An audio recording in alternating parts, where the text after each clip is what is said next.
My wife blindsided me, moved in her boss, hit me with court orders. I stayed quiet. Months later, I had custody. She had no job, no bonus, no relationship, and the whole town knew why. Hey, Reddit. So, my wife hit me with a protective order, moved in her boss. I stuck to the court rules. He lost his mine, job. She lost her house. I got custody. Her is how it went down. Name's Calvin Mercer, 41. Maintenance at a one for Mender. Manufacturing plant in Indiana. 12 years, steady pay, nothing glamorous. I'm good with tools, lousy with paperwork, and I mostly keep my head down. I married Marla Conson-Cade at 26. She worked admin at a medical office, then sharp with numbers, good with people. We bought a small house near my job. 3 kids came along. Eli first, then Tessa, then Rowan, now 19, 15, and 13. Life was shifts, little league, and fixing whatever broke. Steady, if not exciting. Eli had already been born when I was 22. We married 4 years later. A couple years back, Mara left the medical office for an admin job at Lakeshore. Really. Lately, things felt off. No fights, just short talks about bills and schedules. When I asked what was wrong, she only said she was tired. I figured it would pass. Turns out I was wrong. One Tuesday, I got off at 4:30 p.m., debating leftovers versus a pizza, pulled into the driveway and my stomach dropped. 2 new plastic tubs sat on the porch. Walmart stickers still on. Inside were my boots, some shirts, my tools, my fishing rods leaned beside them. At the curb, a locksmith's van idled with the side door open. I walked up slow because, what else do you do? The front door opened and there was Mara. Tight ponytail, work clothes, expression like she was reading a script. Calvin, she said flat as a bank teller. You can't come in. This is temporary. I must have looked like I didn't understand English, because she sighed and handed me papers. 90-day protective order. I couldn't enter the house or come within so many feet without prior written permission from Mara. Contact with the kids had to be arranged through her first. I read the first paragraph twice and looked up. What is this? I asked. She said, something about needing space and better for everyone right now. Wouldn't meet my eyes. The kids weren't there. Where are they? I asked. The day guest. At my sister's for the graph night, she said. The locksmith stepped out then, keys jingling, waiting on me to leave so he could swap the locks. I put the papers in my truck and just sat there with my hands shaking. No plan, so I called my cousin Nate. He runs a garage across town. I told him what happened. He gave me a lawyer's number. Dana Whittam said she was tough as nails, but fair. I called her right there in the driveway. She picked up, told me to come by in the morning. Calm voice like this was a Tuesday for her. You followed every line of that order exactly. She said after I explained. Don't try to talk to your wife in person. Don't go near that house without written permission, not verbal, written. If she forgets or refuses, you stay away day. Judges extend these for the smallest slip. Give them none. So, that was that. I drove to Nate's, hauled my bins inside, and crashed on his couch. I didn't sleep much. I read the order 3 times, made a folder on my phone to save text and emails. Wrote down call times. I wasn't letting this turn into, he said, she said. Mara emailed later, saying the kids could call before bed. We talked on speaker. Eli sounded confused. Tessa kept asking when I was coming home. Rowan barely said anything. I told them I loved them and I'd see them soon. Though I had no idea what soon meant. Next morning, at Dana's office, she laid it out. Court dates take time. We might not see a judge before the 90 days were up. Until then, I'd be couch hopping or renting something fast. Play it clean, Calvin, she said, sliding me a notepad. If she forgets to send permission, and you show up anyway, that's on you. If she calls screaming, and you yell back, that's on you. Keep it short. Keep it polite. Keep it written. I nodded. Drama isn't my hobby. That first night, Mara called asking if I could watch the kids after school the next day. I said, sure, just email me permission. She said, okay. No email came. I stayed put. Next day, same thing, she asked. I reminded her, nothing. By the 3rd time, she forgot. She was late for work because she had to scramble for someone else to help. I didn't raise my voice. I didn't lecture. I stayed where I was told to stay. That's how it started. Me in a borrowed bedroom with a duff of clothes, waiting on emails that didn't come, wondering how my life spun like this in 48 hours. I didn't know yet that sticking to that court order, word for word, was going to change everything. After that first crazy week, I treated the whole mess like work. At work, you clock in, document, keep things clean. So, I bought a cheap 3-ring binder and printed every text and email with Mara. Every missed permission, every voicemail, transcript, dates, times, short notes. Judges like simple and neat. Dana said I was building a boring paper trail. Meanwhile, I started noticing things. The neighbor across the street, old Wendell, flagged me down one evening while I waited with emailed permission. "Hey Calvin," he said, leaning in my Braxy window.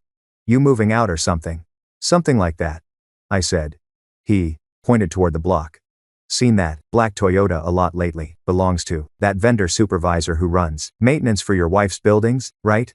The Drummond facilities guy." I just nodded. "Figured," he said. "Parks overnight sometimes." 2 nights later, Tessa mentioned pancakes on FaceTime. "She doesn't filter much. Mom's friend, Trent, makes pancakes," she said, showing me a school project. "He burned one side, though." "Yeah." I kept my voice flat. Trent Maddox, the on-site supervisor from Drummond Facilities, had been around more. The kind of not my business. I kept out of messages.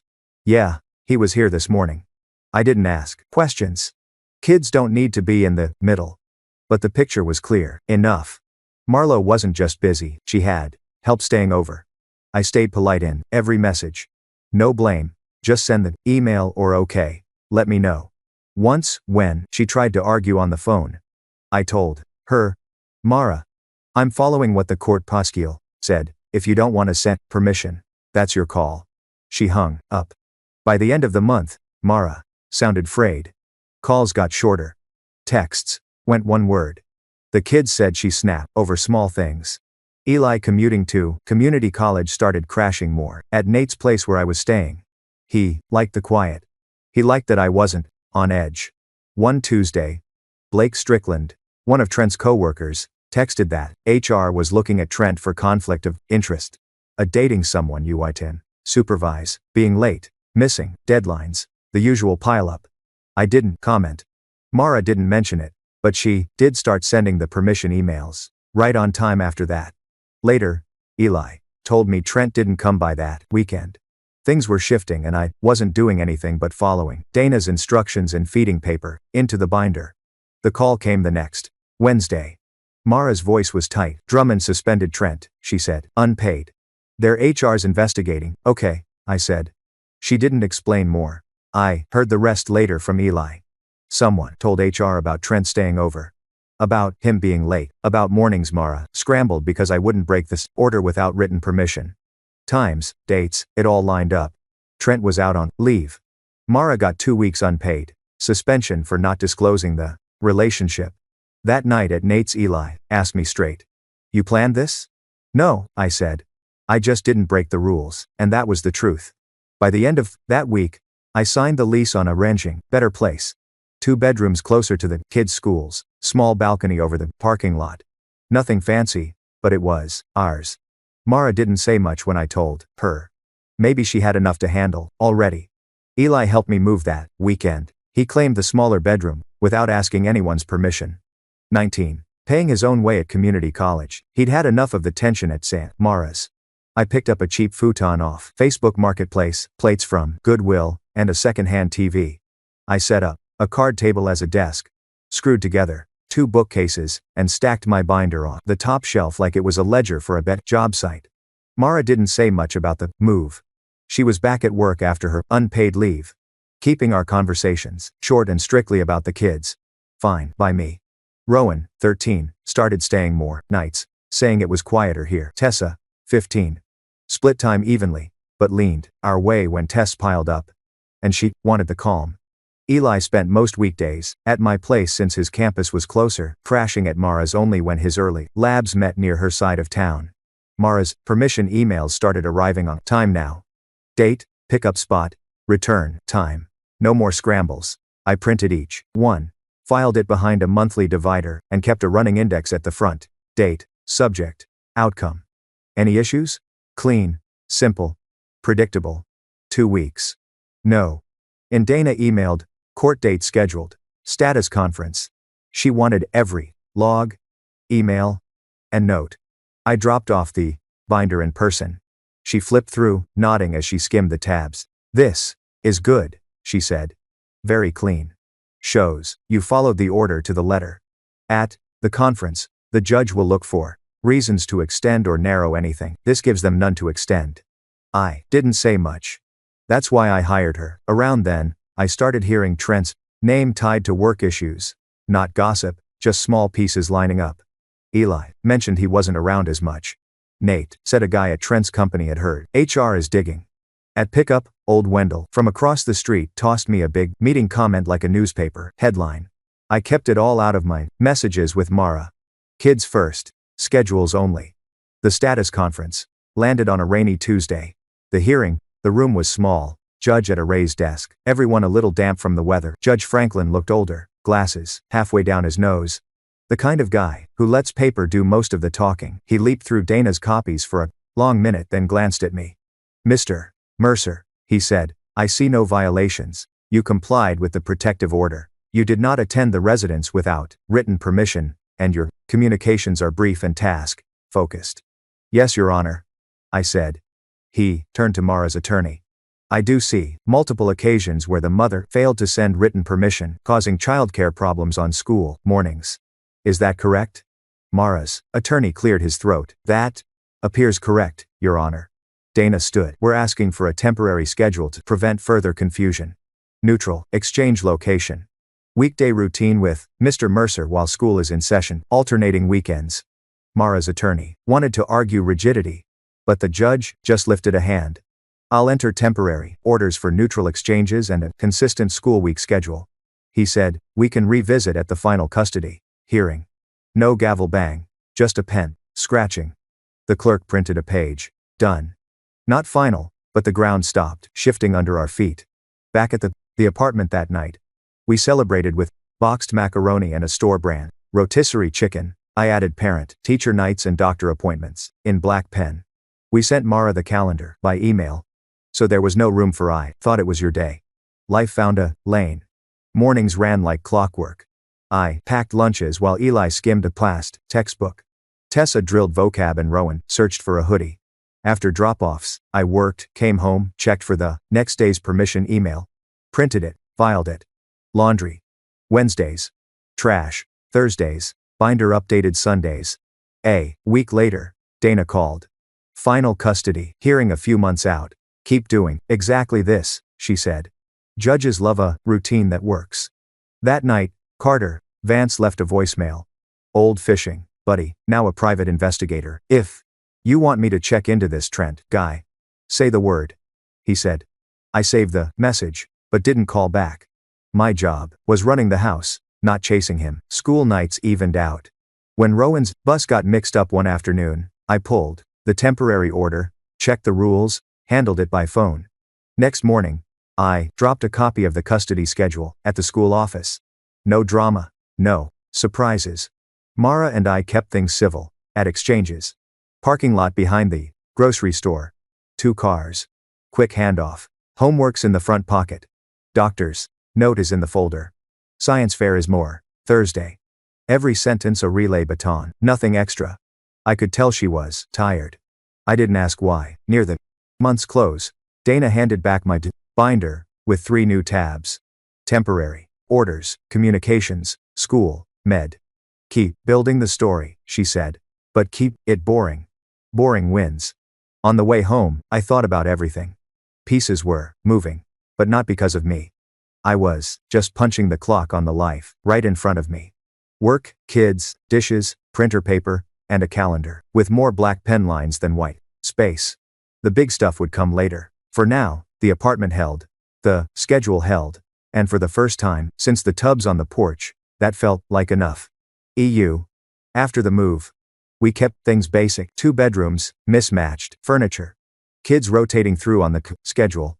Judge Franklin said at the status conference. Neutral exchanges, behind the grocery store, emails printed and filed, everyone breathing a little easier. I had one decent vehicle, a silver Dodge Caravan I bought when Running 3 kids in a pickup stopped making sense. We called it the family van because everyone used it at some point to keep track of the only key ring. I'd clipped an AirTag to it twice already. It had saved us. Once when Rowan left the keys in a locker. Once when Eli forgot them at a friend's house. So when Eli borrowed the van that Friday night, it was normal. He texted, around midnight. He was crashing on the couch at Mara's because that section met at the North Annex by her place for a 7 a.m. lab. Fine by me. He had the keys. I had the AirTag if anything went missing. At 7 the next morning, Rowan asked if he could use the van to get to a study group. I checked the AirTag, not at Mara Street. The map showed steady pings marching down the highway, fresh updates every few minutes, then settling in an industrial area 2 hours away. I called Eli. He answered half asleep. The van's gone, I said. What? I left it in the driveway, he said. Keys were on the counter. I called the police non-emergency line. I told them the van was in my name and had been taken without permission by someone who wasn't authorized to drive it. I gave them the plate, VIN, and the live location updates from the AirTag. 23 minutes later, an officer called back. They'd stopped the van on the highway, near the industrial park. Driver was Trent. He told them he had permission from Mara. The officer told him that didn't matter. The van wasn't hers. The registration and insurance were in my name, and he wasn't listed as a driver, with ownership unclear to them on the roadside. And me not present. The officer arranged a tow to impound and gave me the case number. At the impound yard that afternoon, I checked the outside first. No dents, no scrapes. Inside, the back was loaded with spools of cable, buckets of bolts, and cardboard boxes stamped drum facilities, job site materials, not ours. Only the registered owner can get this out. The yard manager said, looking at my ID. Fees are due on release. We can take payment from anyone, but title has to match. Good, I said. Please keep it in the locked section.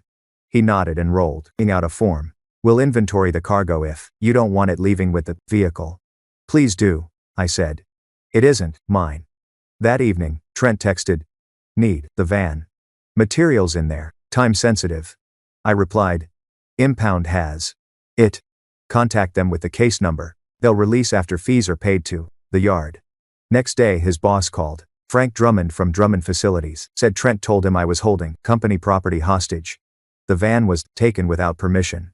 I said it was lawfully impounded. The yard will release it after their charges are paid. You can call them directly. He didn't like that answer. Raised his voice. I gave him the case number and the yard's power phone and hung up. Texts and calls stacked up for 2 days. Trent then, Frank. Then silence. Midweek. Frank called again, calmer. What are we looking at? He asked. Whatever the yard invoices, I said. Towing storage. Also, I'll refuel what was used. That receipt will be mine. He paid the yard directly that afternoon. They confirmed payment and said the van was cleared for release to me. I drove out after work with a gas can, signed the release, and asked the yard to offload the cargo into their plate, secure storage under their posted rate. They photographed and inventoried each box and spool, logged it under the case number, and gave me the receipt. I topped off the tank at the closest station, stapled the fuel slip to the paperwork, and took the empty van home. At 4:45 p.m. 15 minutes before the yard closed for the weekend, I texted Trent, van's back with me. Your materials are secured at the yard under the case number. Office reopens Monday at 9. No reply. Eli told me later Trent got chewed out hard Monday morning. The project slipped 3 days. Some contract clause kicked in. Frank ate a penalty. I didn't lose sleep over any of it. I hadn't accused anyone of theft or tried to play cop. I just kept my name where it belonged. On the title, on the release, on the fuel receipt, and let everyone else deal with their own choices. By midweek, Frank called again. Did you know about any side jobs he's doing? Frank asked, voice low. I'm his manager at Drummond. I need to know what I'm dealing with. I know he took my van, I said. Everything else is between you and your HR. He sighed and hung up. The kids kept to the routine. Exchanges stayed neutral and fast. I filed the impound paperwork behind the Questrays communications tab in the binder with a note. Unauthorized use. Police stop. Impound. Release to owner. Third party. Cargo inventoried by yard. Owner paid. Fuel only. It read like a maintenance ticket. Problem reported. Parts accounted for. System returned to service. 2 nights later. My old fishing buddy Carter stopped by. Pie now. We sat on the balcony with cheap coffee. I gave him the short version. He listened and whistled. You want me to peek at this guy? He asked. For what? Patterns. He said.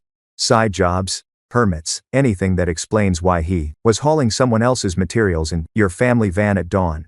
Knock yourself out. I said. But I'm not chasing him. I'm keeping my house running. He tapped the binder on the table. Looks like you already are. The next morning, the heir parents tag pinged exactly where it should, on the hook by the door. Quiet as a heartbeat. Monday started like any other. Coffee, lunches, drop-offs. I was tying my boots when Carter called. Remember how you asked me not to start trouble? He said. I didn't. I just looked where trouble already stood. He'd pulled permits and vendor filings. Small jobs were registered under Trent Maddox, or a cousin's LLC on days Trent was clocked at his employer. Materials, orders didn't match the company's logs. Carter had screenshots, permit numbers, delivery slips, time-stamped emails. Looks like side work. He said, sometimes on company time. Your van was the mule that morning. I wrote down dates and told him to hold the files. I wasn't filing anything. I was keeping my house running. By noon, Frank Drummond called. The lot says the cargo is in their secure bay. We need it. Pay there, posted storage and retrieval. I said, they'll release it to whoever gives the case number. You're making this hard. I'm following the process. I said they didn't get the materials that day. Somebody finally paid Thursday. A truck picked everything up. Eli later heard the delay pushed a crew off schedule and triggered a clause. No. That night a knock. You Calvin? Yeah. It was Blake, again. This is what HR has. Anonymous tipster. You should see what people are already looking at. Why bring it to me? Because I'm next in line and he's been running hot for too long. Blake said you won't leak it, and it'll make you feel less crazy. Inside were copies, time, clock anomalies, mileage reimbursements that didn't match routes, fuel slips, stamped when he was supposedly at a prisoner desk, emails with vague client errand notes.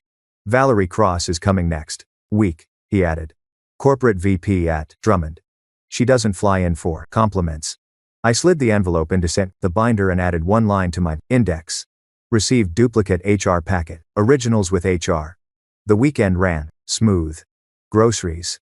A thrift store couch. That squeaked. Rowan study group. Tessa's project. Eli's macro midterm. Monday, Carter checked in. Frank's fishing for the tipster. If he asks, again, your answer is still true. You didn't call anyone. I didn't. I said, you're not in it, he said. You're near it. Midweek. Frank called. Do you know anything about a cousin's LLC? I know. I'm due at a parent-teacher conference. I said at school, Tessa's teacher said. She was focused. Rowan said he'd stopped, forgetting homework. Driving home, I thought how thin the wall is between someone else's chaos and your patch of order. Thursday, HR pulled Trent for clarifications. Blake texted. Expense. Freeze and a photo of a cardboard box on cart. A chair. I put my phone down and chopped onions for chili. That night, Mara idled at drop-off. No blame. Just backpacks passed like batons. Tessa asked to finish a project at my place. Mara nodded and drove away. After dinner, Eli asked, are you going to tell HR anything? No. I said. I'm not their witness. But you could be. I'm your dad. I said. That's the job. Friday morning, Blake called. They suspended him pending investigation. He said. Security's got his laptop. Valerie moved up her visit. Okay. You really didn't tip anyone? I didn't call a soul. Good. They're sure it came from inside. On the drive, Rowan asked if the schedule would change because of the other stuff. Nope, I said. School nights, with me, weekends rotate. That's the system. Systems are good, he said.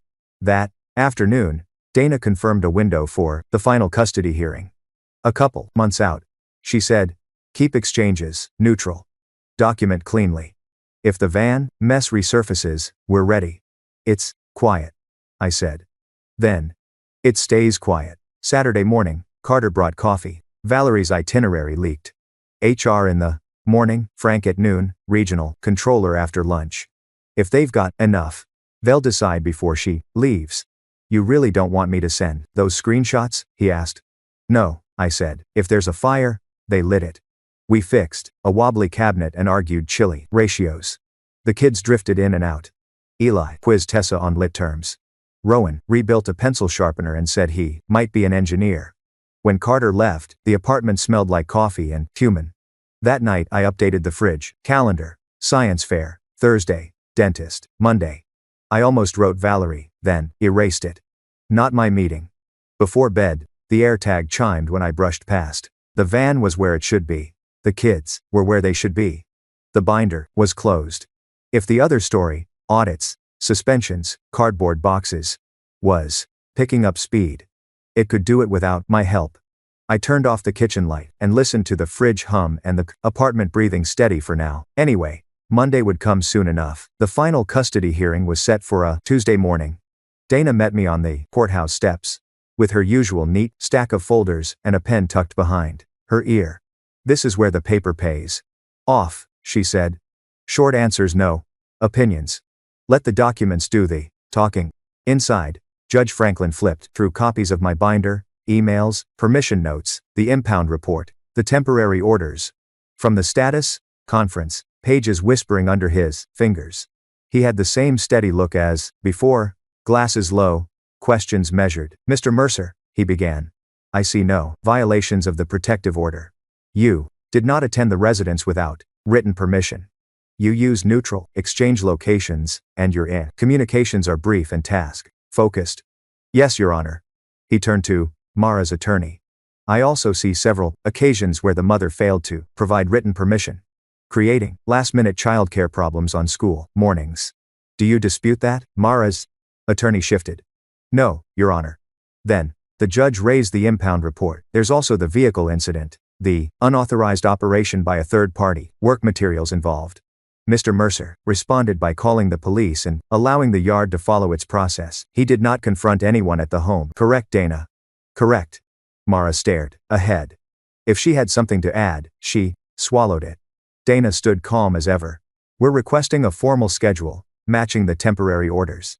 Mr. Mercer has school nights for stability, weekends, alternate exchanges stay, neutral, and no third-party involvement, without written consent. Mara's attorney argued rigid and inflexible. But Judge Franklin raised a hand. Stability is paramount, he said. Mr. Mercer will have primary school week custody. Weekends, alternate exchanges remain at a neutral location. No unrelated third parties, without written consent from both parents. Communication stays in writing, limited to logistics. Schools and providers must be kept informed. Pen to paper, no speech, no gavel. The clerk printed copies and slid them across the parage table. Dana's mouth twitched. Not a smile exactly, but close.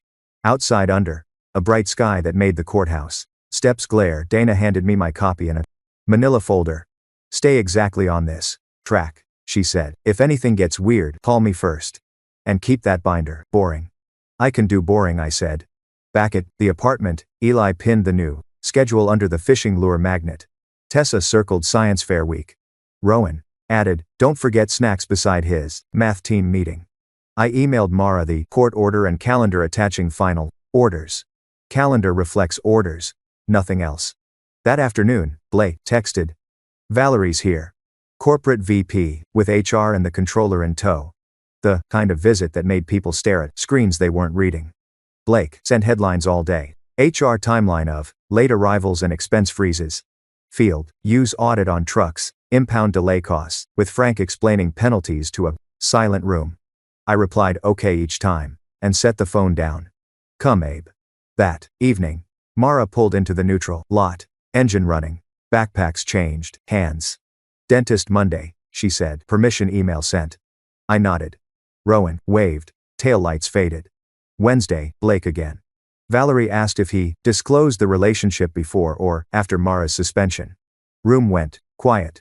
Controller wrote like every word mattered. Later, Carter showed up with coffee and a thin folder. Final piece, he said, tapping it. Property records and contractor permits tied Trent to side gigs that competed with his employer. Some on days he'd billed to the company. Double dipping, Carter said. If corporate gets this, they'll scorch the earth. You send it? He shook his head. You said you're not throwing matches. I'm not tossing gasoline either, but Blake knows it exists. The right people will find it without your name anywhere near it. That night, Eli asked if things would really stay as they were now. School nights here, weekends trading, off. That's the order, I said, tapping the paper. Orders keep the gears from stripping. He nodded, eyes flicking to the binder on the shelf. Clean hands, huh? Clean hands, I said. Clean sink, too. Thursday brought more headlines from Blake. Removed from field assignments. Demotion finalized. Pay frozen for a year. No bonus, no company charge card. Valerie told Frank to reassign Trent to a desk under a new supervisor and to send a compliance memo to the whole region by close of business. Termination. I texted once. Not yet, Blake replied. HR says pending further review. Then after a minute. But the fuse is short. At home, things stayed steady. Rowan asked for help with ratios. Tessa pinned her honor roll notice. Eli brought home a second-hand coffee table that barely wobbled. I printed next week's permissions, filed them behind the calendar, and left a note for Monday. Bring insurance card. The air tag on the key hook blinked when I walked by. Van hadn't moved all day. Friday, Blake sent a photo of Trent's old office with a new nameplate, Strickland. Trent wasn't fired. He was hollowed out. Valerie met the controller one last time, then headed for the airport. If more comes in, we finish by policy. Blake texted. Carter called that night. They'll get the more soon enough. You ready for that? I'm ready to make dinner, I said, flipping the burner. Everything else is somebody else's job. We ate on the thrift store couch and watched a game on the second-hand TV. Between plays, Rowan asked if normal was going to stick. I looked around. Plates drying on the rack, the calendar dotted with black pen squares, the binder closed on the shelf. Yeah, I said. That's the point. The apartment hummed, fridge, traffic far off. The steady sounds of a place holding somewhere else. Meetings were being scheduled and emails were being drafted. Paper had a way of finding the desk it needed to land on. It didn't need me to carry it there. And for the first time, since the tubs on the porch, that felt like enough. By Monday morning, emails finished their crawl. Blake texted one line. Security escort. And then a photo of a Drummond badge in a clear plastic bag. Trent was walked out, while Drummond Corporate watched from an office doorway. They didn't cheer. Corporate signs forms. Mara said nothing. In the neutral lot that night. Engine idling. Eyes down. Backpacks crossed the gap. Rowan asked if Trent was coming back. I don't know, she said and drove off. The new order made our days predictable like before the tubs on the porch. I taped a fresh calendar by the fridge. School nights with me, alternating weekends, exchanges behind the grocery store. I sent Mara the PDF and a short note, attaching calendar, reflecting final orders. See you Thursday at 5. Eli called the apartment headquarters. He could read at the card table without anyone stomping through a fight. Tessa drifted toward us on test weeks. Rowan said the quiet let his thoughts park instead of crash. Carter brought coffee. The state contractor licensing board opened an inquiry. He said licensed contractors, expenses the works. Valerie filed it under the company. So, he can't cry. Grudge. Good, I said. You were never in it. Carter added. You're the plumb line. Mara kept the house 1 month, then moved to a smaller duplex off County Road 12. Eli said she told them the mortgage was too heavy on one income. Nobody mentioned Trent. He vanished like a nail behind a workbench. 2 clinks, then silence. Exchanges stayed civil. Logistics only. Dentist, Tuesday. Tessa has a form. Backlot. Traffic's a mess. Not friendship. Not war. I scanned forms into the binder, under school, med. Boring wins, Dana had said. Boring kept winning. Weeknights found a rhythm. I browned meat for tacos, while Eli did economics. Tessa annotated poems. Rowan tried 3 ways to solve the same proof. After dinner, we did dishes. The AirTag chimed when someone bumped the key hook. A bell sang the van. And we were where we should be. 2 months later, Blake called. Laughter, tripping his words. Valerie froze his. Severance pending the board's review. Reimbursements reversed. Competition, letter sent. He's radioactive, I had laundry cycling. The kids adjusted fast. Tessa asked to stay extra nights to study without the TV on. Rowan lobbied for apartment pancakes every Saturday. Eli mostly lived with me now. Closer to campus, and the quiet paid you back. On a Saturday, Carter and I sat on the balcony with sodas. You never pushed a domino. He said gravity did the work. Clean hands, I said. Spring brought small proofs. Tessa made honor roll. Rowan's math team won regionals. Eli passed his final and lined up a paid internship at Nate's friend's garage. We dotted the calendar with a magnet. I sent Mara copies. For your information on awards and schedule. Pick up unchanged. At Eli's program commencement, Mara sat with her sister on one side and I sat with Nate on the other. No tension, just cameras. Afterward we traded a nod. Sometimes an adult nod is a paragraph. Carter texted. Funny how it started with a protective order and ended with him out of everything. I typed back, nothing funny about court orders. But yeah, clean finish. The binder stayed on the top shelf. Thick with emails, orders, receipts. Proof for an argument that might never come. I added lines to the index now and then. Honors notice filed, internship paperwork done. Dentist, follow-up scheduled. Maintenance logs, the machine running smooth. Mara kept her distance, no early calls, no. The surprise adults in the driveway. She sent permission emails on time, handled exchanges quickly, made the kids less jumpy. I didn't ask about her evenings, she didn't ask about mine. One Tuesday, in May, I found the porch photo on my phone. The tubs, the locksmith's van, the sun flattening the siding. I almost deleted it, then dropped it into a folder labeled Start. Not a trophy, a diagram. That night, Rowan leaned on the balcony rail. Will it stay like this? Like what? Normal, he said. Quiet, normal. I looked through the slider at the room. Thrift store couch that squeaked on the left. Card table nicked by a wrench. Calendar freckled with appointments. Key hook blinking once. Eli reading. Tessa scrolling. The dishwasher purring. Yeah, I said that's the point, and that was it. No big speeches. No revenge monologues. Just paperwork, schedules, and one guy who thought he was smarter than everyone else. Watching his life fall apart, piece by piece, while mine finally started feeling normal again. YouTube just dropped this new hype feature. If you're hooked on this story, smash that hype button. It tells YouTube, this video deserves to blow up.